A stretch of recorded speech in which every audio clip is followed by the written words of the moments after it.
ஏற்பாட்டு காலத்திலே மூப்பர்கள், அதாவது பணிவிடை மூப்பர்கள், ஆராதனை நடத்துகிற மூப்பர்கள், அதற்கு மேலே போதகர்கள், அதற்கு மேலே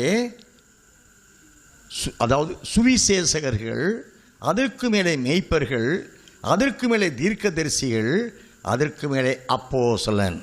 In the New Testament, the level of the ministry goes like this. The base under the baseline, there comes the servanthood elders.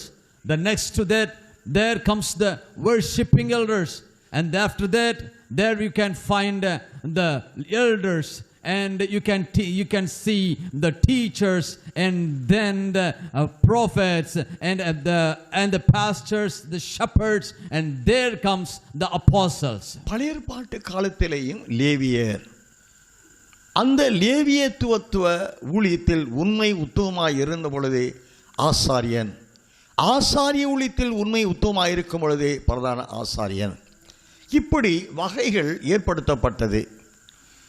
அதே போல புதிய ஏற்பாட்டிலும் பணிவிடை மூப்பர்கள் அந்த ஊழியத்தில் தேவனுக்கு உண்மை உத்தமமானவர்களாக இருக்கும் பொழுது அவர்களை ஆராதனை நடத்துவதற்குரிய ஊழியர்களாக